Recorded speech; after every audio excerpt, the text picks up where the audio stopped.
이번에 어쨌든 그러면 그 땅콩 회항으로 인해서 개인은 힘드셨지만은 개인은 얼마나 힘들었어요, 그죠? 개인은 힘들었지만은 그 덕분에 이 모든 문제점이 다 드러났잖아요. 아, 다 드러나서 어쨌든 앞으로 개선할 일만 남았잖아요. 네. 그래서 그런 점에서는 참 그 본인은 괴롭지만은 전체 대중을 위해서는 진짜 큰일을 하셨어요. 근데 또 그런 게 있더라고. 이게 내부 고발하신 분들 이렇게 보면 다시 나오고 싶지 않다고. 그런 너무 힘드니까. 너무 힘들어요. 네. 아, 저도 마찬가지입니다. 만약에 누군가 제가 이제 주변의 분이 고민 상담을 해온다 그러면, 아, 뭐 오늘 지금 방송에서 얘기하는 것보다 한 1000배 어려운 그러니까. 고난이 많았기 때문에 네. 그 잔인함을 다 말씀드리고 그럼에도 불구하고 할 수 있겠냐라고 물어볼 것 같아요. 그러니까 그런 얘기들 많이 하더라고요. 근데 아까 이제 땅콩 회항을 얘기하는데 그 부분이 마치 잘못 알고 계시다. 알고 계신 것들을 네. 다시 한번 얘기해 주세요. 그러니까 주체는 다른 사람들인데. 네. 예. 그래서 이제 갑을 논방이 생겼던 거는 대법원까지 이 소송이 갔던 가장 큰 이유는 불법 회항이냐 아니냐라는 그렇죠. 문제였고 네. 거기에서의 다툼은 조현아 씨 또 기술적인 면에서 회항을 했던 운항 승무원들 또 그걸 결정했던 예. 실무자들이었거든요. 그래서 저는 이제 명료하게 땅콩 폭행으로 인정이 되고 끝났기 때문에 조현아 씨가 여러분도 잘 아시는 것처럼 그런 이제 집행유예로 나오긴 했지만 구금 생활을 몇 달간 하게 된 거죠. 그러면 왜 여러분들 기억 속에서 이 이제 운항 승무원들 또 실무자였던 기술진들은 다 잊혀져 있고 본 적이 없느냐. 당시에 이제 대한항공에는 크게 두 노조가 있었어요.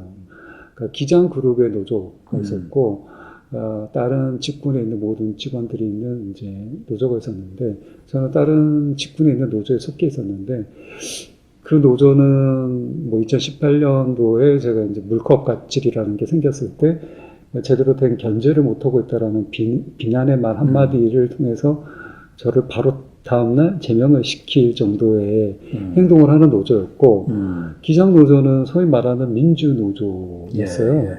이 노조는 어떤 활동을 했었냐면, 이 기장들을 바로 시내 특급 호텔에 투숙을 시켜요. 그리고, 전문 변호인단을 구성을 해서, 변호를 맡게 합니다. 그러면 왜 그렇게 했을까? 이들은 안 거죠. 내부 노동자가 이렇게 아직 그 전문가도 아니고 이런 언론과의 다툼이라든지 이런 극명한 큰 사건을 다뤄본 적이 없는 개인이 어떤 일을 당하게 될지를 알았기 때문에 그렇죠. 노조 본연의 업무를 한 거죠. 조합비를 내고 있는 조합원의 권익 보호를 위해서 그런 일을 한 거죠. 그래서 그 약 3개월 동안 이 사람들은 그런 공방이 이루어지는 동안 노조로부터 그 월급도 보전받고 또 저는 이제 제 집까지 조현아 씨가 공개를 하는 바람에 사과를 하러 오겠다고 한 20개 언론사를 데리고 저희 집을 앞까지 찾아 그게 뉴스에 생방이 되는 이런 이제 지경을 만드는 바람에 사생활의 공격까지 어마어마하게 받게 되는 상황에 이르러서 제가 이제 정신적 공황 상태까지 왔지만 이분들은 일단 거기서 이제 차단이 됐고 그 다음에 저는 제가 이제 폭행 사건 그 이후에 또 이제 저에게 가해진 2차 가해와 관련된 이 사건들을 해결하기 위해서 수많은 변호인단이나 로펌을 찾아가서 저를 변호해달라고 했지만 돈을 내겠다고 하고 변호를 요청했지만 거절을 당했었거든요. 예. 뭐 그 이유는 잘 아시다시피 강력한 자본 권력에게 윗보였다가는 우리가 직접적인 계획이 없더라도 우리도 손해본다. 그러니까 우리는 안 하겠다. 얼마나 참 폐해입니까?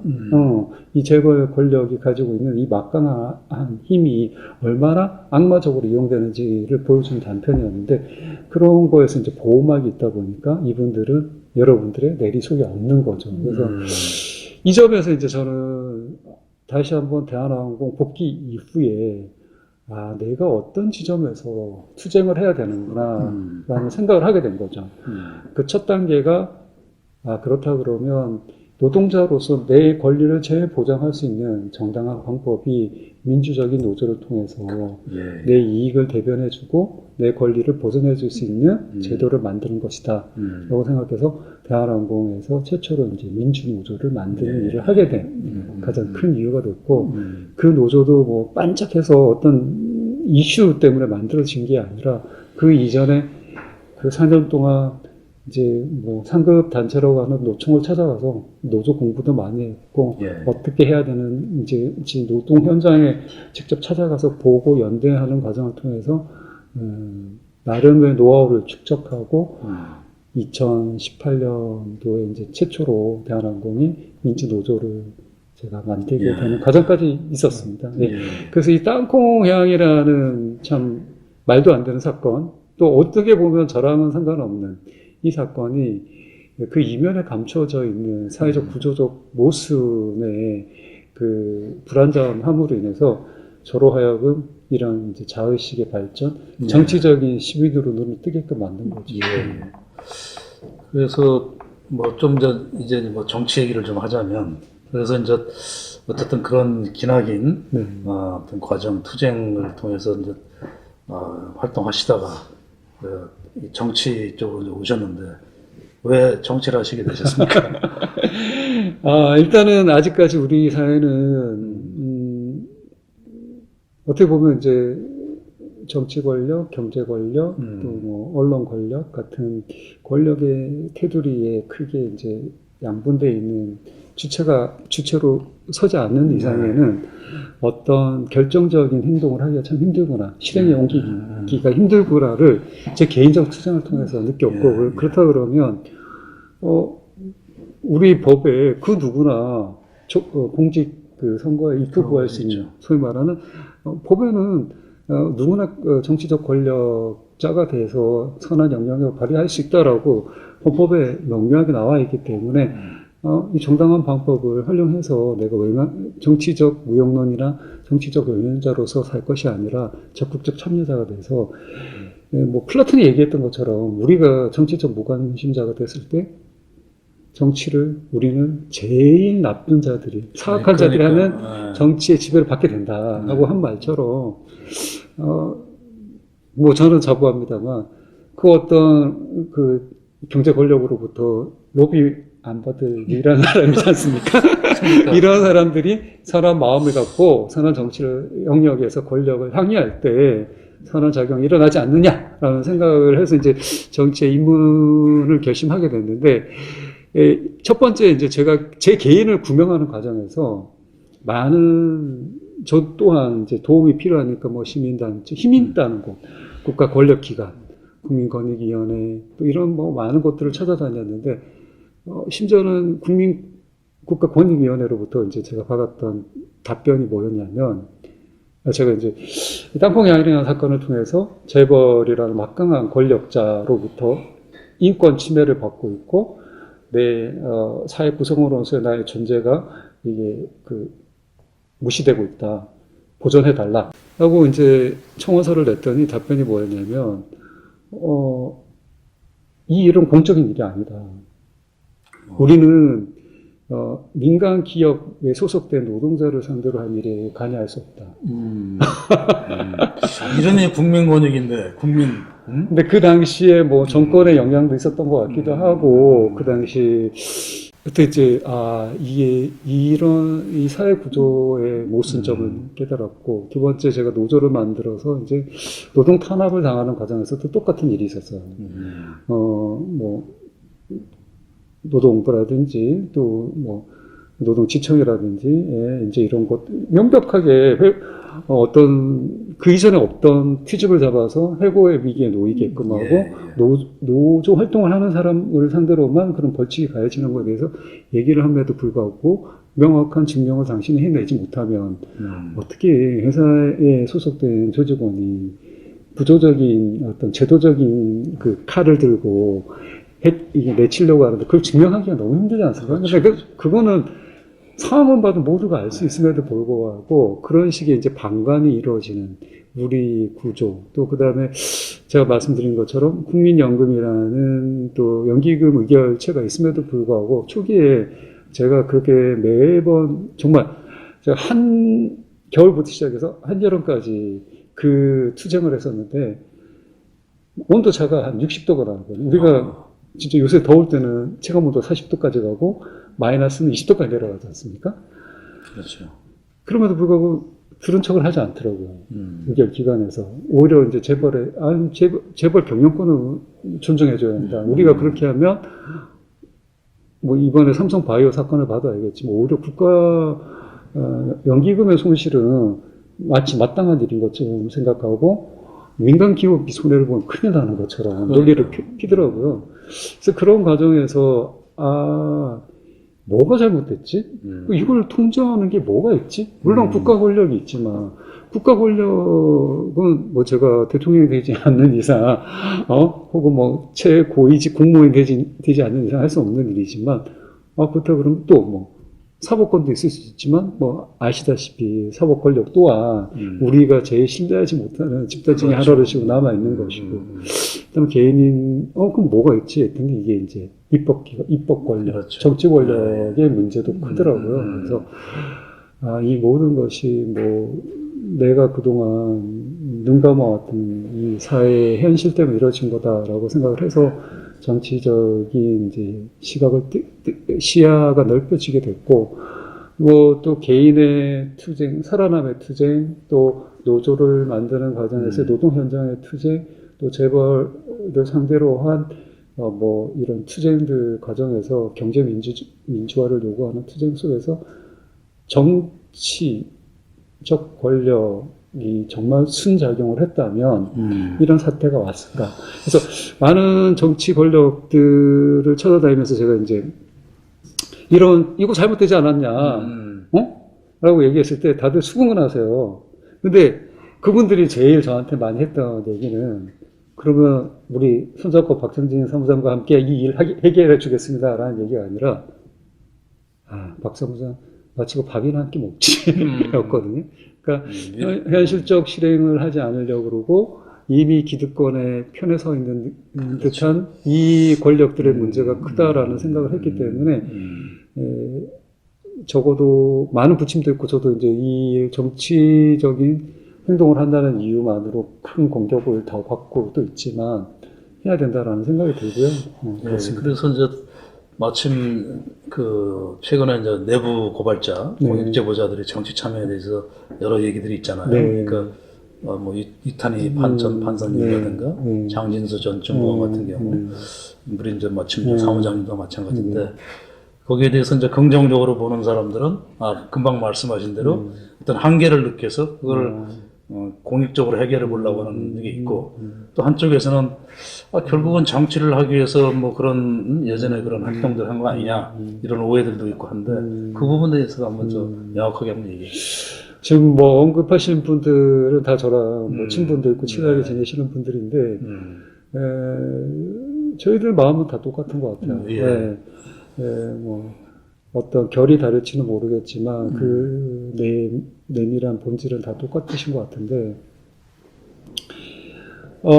이제 우리 많은 국민들이 여태까지 잘못된 정치 권력을 봤기 때문에 그런 것 같아요. 이제 정치 권력이라고 함이 향유하고 누리고 뭔가 특권을 가지는 입장에 서 있었기 때문에 정치적 행동을 한다는 거에 대한 어마어마한 안 좋은 시선을 우리 국민들이 선입관을 이미 갖고 있는 거죠. 뭐 기존 정치가 워낙 망가져 있다 보니까 그렇죠. 근데 제가 이제 정치인으로서 이런 직접 정치에 들어와 보니까 꼭 그렇지 않더라. 제가 속한 이제 정의당 같은 경우에는 뭐 저희 규모가 작기 때문에 만약 제가 국회에 들어간다 하더라도 제 세비의 뭐 50%를 당의 보존금으로 내야지만 당이 활동할 수 있고, 저희 당 같은 경우 많은 사회적 활동을 하고 있거든요. 그렇죠. 연대 활동도 많이 하고 있고 그런 작업들을 위해서 선순환 쓸 수 있는데, 모 의원을 보면은 뭐 이런 말을 했잖아요. 1억 뭐 5천이 넘는 돈이 이제 본인 배우자 통장에서 나오니까 정치 정치 뭐 그거 받았는데 그거 뭐 그 남은 돈이라고 그냥 잠깐 넣는 거 이런 식의 이제 그러니까 말이에요. 향유하고 뭔가 독점하고 권력을 남용하는 모습들을 봤기 때문에 그런 것 같지만 예, 저희 같은 사람들이 그런 향유를 누릴 수 있는 일은 없다. 예. 지금 우리 이제 국회법이라든지 선거자금법이라든지 후원금 기부법이라든지 정말 정밀하게 잘 돼 있거든요. 네. 그래서 요만큼이라도 어떻게 잘못됐다가는 바로 검사실로 불려갈 것밖에 없기 때문에 저희는 뭐 저를 비롯한 우리 내부 제보자들, 공익 제보자들이 이 정치의 세계에 들어간 것은 권력의 향유나 권력을 누리기 위한 그 탐욕 때문이 아니라 여태까지 잘못됐던 이 정치 권력이라는 게 어떻게 순환작용을 할 수 있는지, 어떻게 견제 활동을 할 수 있는지를 보여주기 위해서, 그 선례를 남기기 위해서 가는 것이기 때문에 절대 여러분들이 우려하는 그런 일은 발생하지 않을 것이다. 라는 걸 말씀드리고요. 제가 이제 이런 에피소드가 있었어요. 대한항공에서, 이 명확하게 전 국민이, 심지어는 CNN, BBC까지 다 나왔던 이 사건으로 제가 정신적인 이제 피해를 받았기 때문에 산재를 요청했는데, 산재 신청이 안 되는 거예요. 아, 그래요? 네. 왜 안 돼? 그게 이제 지금은 제도는 바뀌었는데, 예전에는 산재 당사자가 산재를 일으킨 회사에 가서 사인을 해달라고 해요. 회사는 안 해주고 싶죠. 그걸 인정하는, 자기의 과오를 인정하게 되는 거니까. 그러다 보니까 이제 이 공방이 벌어지고, 제가 그래서 이제 변호사를 이제 사서 이렇게 소송을 제기하는 과정까지 가려고 하는 순간에 환노위에서 이걸 알게 됐고, 환노위에서 이제 한 통의 전화를 해서 한 거죠. 그랬더니 어떻게 달라졌을까? 바로 그 다음날 사인을 해주더라고요. 그래서 이렇게 정치적 권력이 어떻게 선한 힘을 발휘할 수 있는 외도 많기 때문에 저는 그런 지점에서 우리 공익 제보자들이 분명히 의지를 갖고 정치적 영역으로 나왔다라고 단언컨대 말씀드릴 수 있을 것 같습니다. 그래서 저는 그 이제 공익 제보를 내부 고발을 하시는 분들 이렇게 정치에 이제 글로 가는 것도 좋지만은 그 만약에 이제 국회에 계신다면은 이 내부 고발자, 공익 제보자들을 보호하는 그런 제도가 꼭 있어야 됩니다. 그렇죠. 지금 뭐 제가 그 개인적으로 알고 있는 이렇게 큰 뭐 대한항공이라는 큰 회사 말고 작은 회사에서 자기 회사에서 내부 비리나 이런 고발하는 사람들은 얼마나 힘들게 삽니까? 알려지지도 않은 상황이고 알려지지도 않고 언론에서도 다뤄지지도 않고 그 사람들은 그렇게 잘리고 나서는 진짜 재기가 불가능할 정도로 하고 진짜 뭐 일일 뭐 막노동이나 하고 이런 거 외에는 심지어는 제가 아는 분은 국세청 세무관계를 비리제보 내부 비리제보 한다니까 그 사람도 지금은 생활이 변변하지 못하게 살고 있어요. 그래서 저는 우선은 우리 사회가 그렇게 제도적으로 변화되기 위해서는 이 내부 고발자가 많이 나와야 돼요. 맞습니다. 공적인 부분이나 민간 부분에서. 그래서 그런 공익 제보를 하는 사람들은 법적으로 보호를 하고 그 사람들이 불이익을 받지 않도록 해주는 그런 부분을 좀 더 신경 써서 가장 잘 아실 본인이 직접 당했으니까. 왜 박정진이 정치인이 되려고 하느냐? 제가 우리 사회를 향해서 갑질이라는 문제, 또 재벌 권력이 가진 그 추악한 뒷모습, 추한 모습들 속에서 생존해 나가는 과정 속에서 깨달은 바는 자율적 양심으로 건전한 견제가 된다는 건 있을 수가 없다라는 걸 처절하게 깨달았고, 그러면 선생님이 말씀하신 것처럼 규제화된 강력함, 법제화를 통해서 이룰 수밖에 없고, 그게 우리가 이미 선진사회라는 것들에서 증명이 되고 있지 않습니까? 그러니까 그런 강력한 법들이 있기 때문에 자유 규제가 이루어졌고 선진 구조가 만들어진 것이기 때문에 그런 식의 이제 발전이 돼야 된다고 생각하고 있고, 그와 관련된 일환으로 저도 이제 제1호 법안으로 갑질 119 법이라는 걸 제정을 하려고 해요.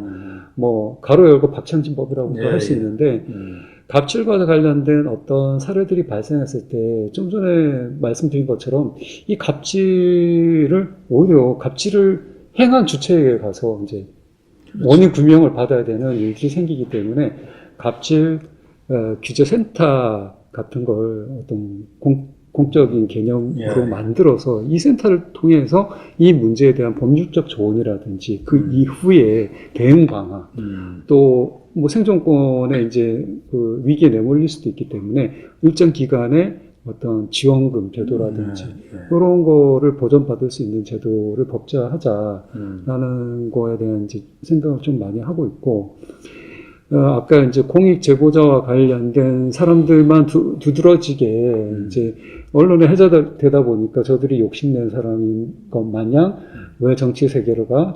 쟤네들도 똑같네? 탐욕자가 됐네라고 생각하지만, 이거 관련해서 우리 시민의식도 좀 변해야 된다라는 이제 생각을 저는 많이 하는데요.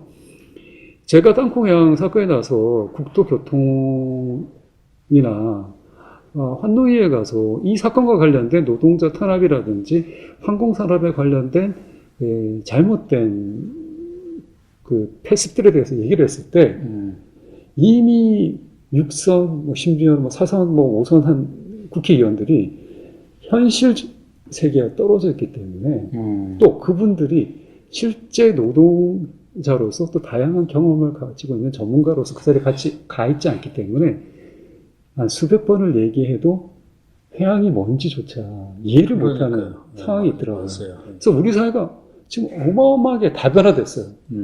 그런데 이 플랫폼 노동자들 문제가 생기고 있고, 또 그 어떤 이 세분화된 사회 구조를 이용해서 갖가지 방법으로 우리 노동자 계급 시민들을 이제 탄압할 수 있는 이런 제도들을 악용하는 민간 기업들은 많은데, 그것까지 세밀하게 볼 수 있고 경험을 해본 계층들이 나와 있지 않기 때문에, 예를 들면 20대, 30대의 정치인이 왜 나가 있지 않기 때문에 그들의 문제, 실질적으로 그들이 겪는 문제하고 전혀 상관이 없는 그런 정책들의 수조원에 우리 국세를 낭비하고 있고 근본 해결은 이루어지지 않는 이런 측면이 있기 때문에 이 다변한 사회에 맞게끔 다양한 계층에서 나가야 된다라는 지점도 있는 것 같고요.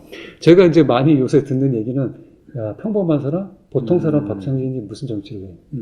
내가 판검사 출신이면 이해하겠어. 이런 얘기를 하는데, 자, 우리가 소위 말하는 그 스카이 출신의 많은 사람들이 국가 권력을 장악하고 있고, 우리 국가를 이렇게 이끌어 왔는데, 또, 판검사라고 지칭되는 어떤 그 사법의 권력에 위에 있던 이 사람들이 이미 기득 세력이 없고, 권력의 향유의 입장에 있었는데, 과연 약자의, 여태까지 약자를, 입장을 그분들이 수없이 우리 입법 회의체에 수십 년 동안 진출해서 몇십 프로의 자리를 차지하고 있음에도 불구하고 왜 해결되지 않았느냐. 그들을 위한, 기득권을 위한 대변을 했을 뿐이지, 모두를 위한 대변을 하지 않았다라는 점이 명백하기 때문에 우리가 그런 사대주의적 방식의 사고로 저 같은 평범한 사람은 안 된다, 보통의 노동자는 나갈 수 없다라고 얘기하는 것조차 이미 우리가 세뇌화된 어떤 정치적 소견을 갖는 게 아닌가라는 생각이 들어서, 다양한 사람들의 진출, 이 바뀐 세상에 맞는 사람들이 나가는 정치 세계라고 이해를 해주시면 좀 더 이해를 해주시지 않을까. 맞습니다. 그러니까 국회의원 300명을 보면은 예를 들어 법조인들이라든가 교수들이라든가 그다음에 전직 관료라든가, 그러니까 흔히 얘기해서 그런 그 갑의 세계에 익숙한 사람들이 국회의원의 상당수를 차지하다 보니까 결국은 금방 사무장님 말씀하신 대로 결국 뭐 다수를 차지하는 사람들 대변하지 못하게 못하는 되고 거죠. 뭐 그렇게 하면서 계속 그 정치가 왜곡되고 문제가 되는 거죠. 이제 그런 면에서는 굉장히 큰 진출하시게 되면은 큰 역할을 하실 것 같다는 그런 좀 생각이 드네요. 올해들은 최고의 독담을 알겠습니다. 그런 사람들 뭐 판사, 검사 출신, 그러니까. 뭐 교수 출신, 뭐 장관 출신들이 수십 년 동안 정치를 해오면서 대표적인 게 있잖아요. 대표적인 말이 있잖아요. 우리가 남이가 자기들끼리 해먹겠다. 그러니까. 사실은 우리가 남이가 정치를 여태까지 해온 거예요. 그러니까 우리는 다 같은 우리다. 그런 정치를. 그러니까 이 갑질 피해의 대표적이고 상징적인 인물이기 때문에 굉장히 파란 일일 것 같아요. 이제 국회가 좀 한번 들썩들썩하는 뭐 그런 역할도 하셔야 될 것 같고. 아니, 그런 점에서 개인적으로 어디 고향이 어디세요? 경상남도 거제도입니다. 거제도. 뭐, 남쪽 끝인데. 아주 끝이죠. 근데 또 이제 정치적으로 뭐 잘 아시다시피 두 명의 또 대통령도 나왔고 이런 이제 또 뭐 나름의 역사가 있는 곳이기도 합니다. 네. 근데 그 어디 그러면 학교도 다 거기 거제. 네, 거제에서 이제 고등학교까지 나왔고요. 그 다음에 대학을 이제 부산에서 나왔고 대학 4학년 때 이제 취직을 해서 서울에 올라오게 됐습니다. 이제 거의 이제 마무리할 때가 된 것 같은데 이제 정당인으로서 이제 어쨌든 이게 발을 디디신 건데 뭐 어떤 뭐 각오라든가 그리고 또 이제 이 인터뷰를 보신 분들을 위해서 뭐 이렇게 또 마무리하는 말씀 뭐 이렇게 한번 듣고 싶네요. 네.